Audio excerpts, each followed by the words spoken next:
पटेल प्रहलाद भाई मिला करता था 20,000 रुपए, 15,000 रुपए, 18,000 रुपए पे। आज वही 10 ग्राम सोना मिल रहा है 1 लाख रुपए में। अब सवाल सबसे बड़ा ये उठता है, ये 10 ग्राम सोना 1 लाख रुपए क्रॉस कर चुका है, ये कब तक 1 लाख रुपए रहेगा? और 1 लाख रुपए से भागता ही रहेगा, ये कभी गिरेगा भी, कभी कम भी आएगा। अरे भैया, हम जैसे मिडिल क्लास वालों का सपना बन जाएगा क्या सोना खरीदना? या कभी वापस 40,000, 50,000, 60,000 पे भी आएगा कि दोबारा हम जाके खरीद पाए? सवाल आज सबसे बड़ा ये बना हुआ है भैया सोना का। तो आज हम सोने के बारे में बात करने वाले हैं कि ऐसा क्यों हुआ है, ये भागा क्यों है, और ये भागा तो है, वापस भी कभी आएगा, हमारी पकड़ में आएगा कभी? तो आज हम ये जरा डिटेल में आपसे बात करेंगे। देखो भैया, 10 ग्राम सोना आज 1 लाख का हो गया है, ये तो हमको दिख रहा है। वो सोना जो हमेशा धीरे धीरे रेंगता था और आज बन गया है बुलेट ट्रेन। बुलेट ट्रेन वाली स्पीड पकड़ ली है इसने। सिर्फ 1 साल में 30% से ज्यादा उछाल आया है, सिर्फ 1 साल में। मतलब 4 महीने में इसने तबाही मचा दी है। और अगर 2024 से गिनो तो कुल मिलाकर के 45% तक का उछाल दिया है इसने, अगर 2024 पूरा लिया जाए। Do you want to know where to invest it? मतलब ऐसा लग रहा है कि सोने में भैया आग लगी हुई है, और एक ऐसा आग जो बुझने का नाम ही नहीं ले रही। हर तरफ मीडिया में कह रहे हैं कि भैया 50,000 आएगा, 55,000 आएगा, लेकिन ये लाख लाख भाग भाग के लाख पहुंच गया। अब ऐसे में देश हो या जनता, हर कोई सोना इकट्ठा करने में लगा हुआ है। और इसी चक्कर में आप देखो तो जनवरी से अप्रैल तक 20 बार, ध्यान से सुनना, जनवरी से अप्रैल तक यानी कि 4 महीने में 20 बार इसने अपना लाइफ टाइम हाई बना डाला है। याद है वो बचपन में हम खेल खेलते थे, अक्कड़ बक्कड़ बम्बे बो, 80-90 पूरे 100। आज के टाइम में सोना ना बिल्कुल यही कर रहा है। 80,000 गया, फिर 90,000 गया, और फिर सीधा 1 लाख चला गया। लेकिन यहाँ पे सवाल ये बनता है कि कई सारे सवाल बनते हैं। सबसे पहला सवाल ये है कि ये जो सोने के दाम में आग लगी है, ये क्यों लगी है, और ये आग बुझेगी कब भैया, ताकि हम खरीद पाए? सवाल तीसरा ये है कि सोना सस्ता कब होगा, और क्या इसमें भी स्टॉक मार्केट की तरह क्रैश आ सकता है क्या? तो आज ये सारी चीजें आपको समझाता हूं। देखो, सोना सिर्फ चमक नहीं है, ये इज्जत है, भरोसा है। गांव शहर में आप देखो, शादी ब्याह में आप देखो, त्योहार देख लो, हर जगह सोना हमारे को चाहिए। और खास करके मिडिल क्लास में इसका क्रेज कुछ ज्यादा ही होता है। अमीरों में भी होता है, लेकिन मिडिल क्लास में सोने की एक अलग वैल्यू होती है। घर में संतान आए, बहू आए, सोना ही दिया जाता है भैया। सोना दिया तो सबसे अच्छा दिया, इससे अच्छा क्या होगा? घर वाले धीरे धीरे गोल्ड को जोड़ते चले जाते हैं, और वही बन जाता है उस परिवार का गोल्ड रिजर्व। क्योंकि सिर्फ हम नहीं, पूरी दुनिया मानती है कि गोल्ड बराबर दुनिया का सबसे सेफ इन्वेस्टमेंट। इससे सेफ क्या हो सकता है? दुनिया में किसी भी देश की करेंसी गिर सकती है, उसकी खरीदने की ताकत घट सकती है, लेकिन उस देश में रखा सोना नहीं गिर सकता। गोल्ड एक तरह से यूनिवर्सल करेंसी होता है, मतलब पूरी दुनिया में इसकी एक वैल्यू है, एक जैसी वैल्यू है। जो भारत में है वही अमेरिका में है, वही रूस में है, वो कहीं और भी है। एक एग्जाम्पल से समझाता हूं आपको। मान लो आप किसी XYZ देश में रहते हो। 5 साल पहले आपने 1 लाख रुपए का 50 ग्राम सोना खरीद लिया। 1 लाख रुपए 50 ग्राम मुश्किल है, लेकिन चलो मिल गया आपको, आपने खरीद लिया। अब वहां की इकोनॉमी हो गई बर्बाद, करेंसी की वैल्यू आधी रह गई। आपके 1 लाख रुपए से अब ज्यादा कुछ आप खरीद तो सकते नहीं, क्योंकि करेंसी की वैल्यू घट गई है। लेकिन वो जो 1 लाख का सोना आपने लिया था ना, उसकी वैल्यू आज भी उतनी ही रहेगी। उसका उल्टा, उसका वैल्यू बढ़ गया होगा। तो सोने की ये ताकत है कि भैया उस देश की करेंसी की वैल्यू घट सकती है, बढ़ सकती है, लेकिन सोना घटेगा नहीं, वो तो बढ़ेगा ही। हाँ, टेम्परेरी टाइम में घट बढ़ सकता है, लेकिन लंबे समय में सोना तो बढ़ना ही बढ़ना है। एक और बोनस बात क्या है कि इसमें शेयर मार्केट जैसा झटका भी नहीं लगता, ऑलमोस्ट नहीं लगता, कभी कभी हल्का फल्का लगता है, लेकिन ऐसा कुछ नहीं, क्रैश ऐसा हो जाएगा। अब क्यों कह रहा हूं मैं, आगे बताऊंगा। ये देखो, सोना किसी देश की करेंसी से बंधा नहीं होता। ये एक ऐसा खिलाड़ी है जो पूरी दुनिया में चलता है, चाहे डॉलर हो, रुपया हो, ये सब पे भारी पड़ता, और हमेशा ही भारी पड़ता, और हमेशा से भारी पड़ता आ रहा। और यही वजह है कि लोग इसे सबसे सेफ इन्वेस्टमेंट मानते हैं। ये ना डोलता है ना हिलता है, बस धीरे धीरे चलता रहता है, बढ़ता रहता है। अब देखो, ये बताता हूं कि इस साल ऐसा क्या हुआ कि सोने में आग लगी और ऐसे सरपट दौड़ा है ये।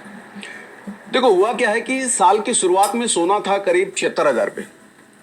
फिर एक ऐसा तूफानी दौड़ा ये, जैसे स्कूल की छुट्टी होते ही बच्चा कैसे भागता है, वैसे ही सोना भागा है। सिर्फ 112 दिन में पूरे 30,000 उछल के सीधा 1 लाख के पार झंडा गाड़ दिया इसने। बीच में हल्का फुल्का फिसला था, लेकिन वापस ये अभी भी आप देखो तो 1 लाख पर ही कुर्सी जमा के टिका हुआ है। अब सवाल ये उठता है कि भैया ऐसा क्या हो गया है कि जनवरी से अप्रैल के बीच जो सोना भागना शुरू हुआ है रुक ही नहीं रहा है। क्या सोने ने कोई एनर्जी ड्रिंक पी ली है? क्योंकि ग्राफ अगर इसका आप देख लो, ऐसा लगेगा भैया माउंट एवरेस्ट को पीछे छोड़ने की ठान ली है सोने ने। अब सवाल ये है कि ये अचानक उछाल आया क्यों? अब मेन रीजन ये समझाता हूं। देखो हुआ क्या है, ये जब से चाचा आए हैं, चाचा का मतलब डोनाल्ड ट्रंप जो आए हैं, उनका ये ड्रामाबाजी जो चालू हुआ है, इसने सोने में आग लगाई है। कैसे?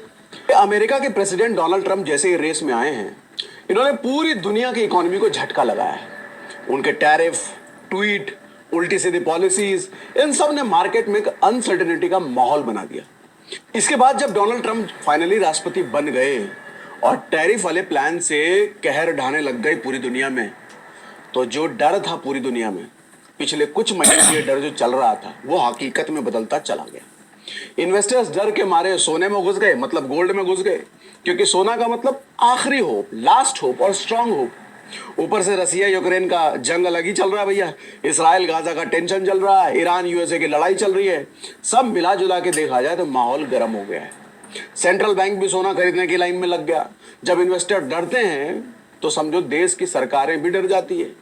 और इसलिए 2022 में सेंट्रल बैंक ने 1082 टन सोना खरीदा था, 2023 में 1037 टन खरीदा, 2024 में 1045 टन खरीदा, 2025 के जनवरी फरवरी में 44 टन और जोड़ दिया भैया। मतलब 2010 से 2021 तक अगर आप देखो तो ऑन एन एवरेज यहां पर सेंट्रल बैंक ने 400 से 450 टन सोना खरीदा है। और 2022 में ये क्वांटिटी डबल से भी ज्यादा हो गई भैया। यही नहीं, सोना खरीदने की इस दौड़ में भारत भी काहे को पीछे रहेगा? हम काहे को पीछे रहेंगे? हम भी लगे हैं भैया। इंडिया भी पीछे रही है। 2023 में इंडिया ने खरीदा 72 टन, 2025 के अप्रैल तक ऑलरेडी 55 टन खरीद चुका है भारत। मतलब अब ये शॉपिंग रुकने का नाम नहीं ले रही है, बढ़ ही जा रहा है। क्योंकि सोना एक सुरक्षा कवच होता है, इकोनॉमी डूबे तो यही काम आता है। अब जरा ये समझना कि ये सरकारी बैंक सोना क्यों खरीद रहे हैं, ये हर देश सोना खरीदने में क्यों लगा हुआ भैया, ऐसा क्यों है? देखो होता क्या है, जब पूरी दुनिया में अनसर्टेनिटी मतलब इकोनॉमी का खतरा डगमगाता है ना, डगमगाता बोलेंगे क्या बोलेंगे, अब जो इकोनॉमी का खतरा समझ में आता है। अब डोनाल्ड ट्रंप के ऐसे निर्णयों की वजह से पूरी दुनिया में जो हड़कंप मचा है, किस देश की इकोनॉमी के साथ क्या हो जाए, ये जो डर का माहौल बना है, ऐसे में उनको एक ही सुरक्षा कवच याद आता है, वो है सोने का सुरक्षा कवच। इकोनॉमी डूबे तो यही काम आता है भैया। इसको आपको एक एग्जांपल समझाता हूं कि कैसे 1991 में भारत के लिए सोना बना था सुरक्षा कवच। दरअसल हुआ क्या था, 1991 में इंडिया के पास सिर्फ 3 हफ्तों का सामान इंपोर्ट करने का पैसा बचा था।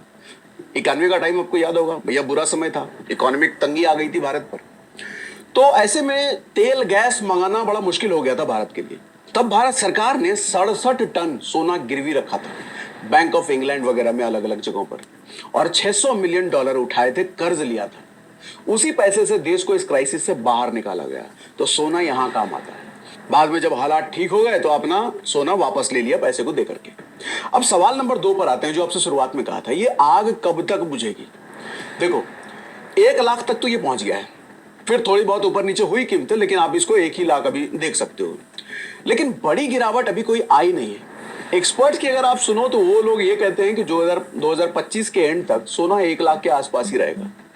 लेकिन अगर ग्लोबल टेंशन कम हुआ और मार्केट स्टेबल हुआ तो सोने में गिरावट पॉसिबल है भैया। लेकिन ध्यान रहे, मैंने क्या बोला, ग्लोबल टेंशन कम हुआ तो।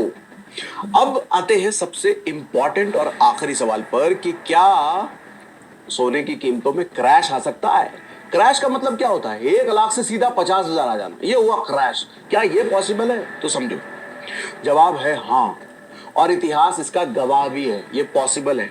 अब एक 1980 की घटना आपको बताता हूं। 1980 में सोना अपने रिकॉर्ड स्तर पर चला गया था, लगभग $850 पर आउंस तक चला गया था। अब कहोगे आउंस क्या होता है, समझाता हूं। देखो इंडिया में जैसे सोने को तोले से नापा जाता है ना, तोला बोलते हैं, 10 तोला, 20 तोला, 50 तोला, ऐसे तोला बोलते हैं ना, ऐसे ही अमेरिका में यूज होता है आउंस। 1 आउंस में करीब 28 ग्राम होता है। अब देखो उस समय सोने में आग क्यों लगी थी, थोड़ा सा इसका कारण आपको बता देता हूँ, फिर सोल्यूशन पे आता हूँ। अमेरिका में भयंकर इन्फ्लेशन आया था, मतलब महंगाई बहुत बढ़ गई थी। इसके साथ अफगानिस्तान का झगड़ा चल रहा था, ईरान और अमेरिका के बीच तनातनी चालू थी, जो किसी भी समय ऐसा लग रहा था कि भैया युद्ध हो सकती है। ऐसे माहौल में फेड ने इंटरेस्ट रेट बढ़ाना शुरू किया और इसको बढ़ाकर 20% कर दिया था। तो लोग सोना छोड़कर बैंक बॉन्ड में पैसा लगाने लग गए थे। रीजन बड़ा सिंपल था, जो रिटर्न सोना प्रॉमिस कर रहा था उस समय उससे कहीं ज्यादा बैंक्स और बॉन्ड देने लगे थे। तो उसके बाद सोना क्या हुआ, धड़ाम से गिरा भैया। अब सिंपल सी बात है, आपको वैसे समझाता हूं कि कोई चीज जब ज्यादा आपको रिटर्न देगी तो आप वहां इन्वेस्ट करोगे ना। जब बैंक ने इंटरेस्ट रेट बढ़ा दिया है भैया, 20% कर दिया है, तो आपको बैंक के बॉन्ड में ज्यादा इंटरेस्ट मिल रहा है, एफडीज में ज्यादा इंटरेस्ट मिल रहा है, मतलब बैंक्स आपको ज्यादा रिटर्न दे रहे हैं। तो आपको होगा मैं सोना क्यों लूं? तो आपके पास जो सोना है वो आप बेचना शुरू करोगे, वो पैसा लेकर के आप बैंक में डालना शुरू करोगे। जब आप लगातार सोना बेचना शुरू करोगे तो सोने का भाव गिरेगा, और यही हुआ था उस वक्त। 1980 खत्म नहीं हुआ और सोने की कीमतों में 40% से ज्यादा गिरावट आ गई थी। और आगे आगे जैसे जैसे ग्लोबल टेंशन ठीक होता गया, सोने की कीमत कुछ टाइम में ही लगभग $850 था ना, $300 पर आउंस तक फिसल के चला गया, मतलब 850 से 300। तो बड़ी गिरावट, लगभग क्रैश आप इसको कह सकते हो, तो ये हुआ था। हालांकि क्रैश का मतलब ऐसा नहीं कि किसी भी टाइम पे कुछ भी हो जाएगा, एक सर्टेन बड़े रीजन के साथ ये सारी चीजें होती है। अब सोचिए, कुछ ही सालों में अपने लाइफ टाइम हाई से सोना 65% गिर गया। क्राइसिस में सोना भागता है, लेकिन स्टेबल टाइम में सोना थम जाता है और कभी कभी धड़ाम भी हो जाता है। आज के माहौल में इसकी जो रफ्तार है, जो बुलेट ट्रेन की रफ्तार इसने पकड़ी है, इसमें कब ब्रेक लग जाए और ये कब पटरी से उतरे, इसके पीछे सबसे बड़ा फैक्टर यही रहेगा कि ग्लोबल इवेंट्स कैसा रूप ले रहे हैं। चाचा जो बैठे हैं अमेरिका में, उनके क्या क्या डिसीजंस हैं, ये सबसे बड़ा कारण है। अमेरिका के राष्ट्रपति टैरिफ को लेकर के थोड़ा नरम रुख करते हैं तो कीमतें कम होंगी, लेकिन अगर चीन और अमेरिका टैरिफ को लेकर एक दूसरे के साथ बातचीत करके मामला सुलझा लेते हैं और वहीं रूस और यूक्रेन का अपनी लड़ाई बंद कर देते हैं, तो सोने की कीमत में आप देखोगे जोरदार गिरावट मिलेगी। फिर आम आदमी का पकड़ में वापस से सोना आ जाएगा, जो अभी भाग गया है। देखो भैया, मतलब साफ है, पूरी दुनिया में जितनी स्टेबिलिटी रहेगी, सोने की कीमतों में नरमी उतनी बनी रहेगी। अब डोनाल्ड ट्रंप ने फिलहाल 3 महीने यानी कि जुलाई तक टैरिफ पर रोक लगाया है। ऐसे में यह कहना सेफ होगा कि इन 3 महीनों के बाद टैरिफ को लेकर ट्रंप का क्या रुख होगा, उससे यह डिसाइड होगा कि सोने की कीमत कितनी गिरेगी। तब उम्मीद है मैं आपको समझा पाया हूंगा कि सोने का भाव क्यों भागता है, अभी क्यों भागा है, और सबसे बड़ा सवाल ये भैया 50,000 रुपये आएगा कि नहीं आएगा, वापस मिडिल क्लास की पकड़ में आएगा कि नहीं आएगा। तो जवाब है हाँ, आ सकता है, अगर ग्लोबल टेंशन कम हुए तो। क्यों, पूरा मैंने आपको डिटेल में समझा दिया। कुछ नहीं समझ में आया हो सोने के बारे में, कुछ सवाल हो तो मुझे कमेंट बॉक्स में जरूर लिख के बताना। International social media Patel Prahlad भाई।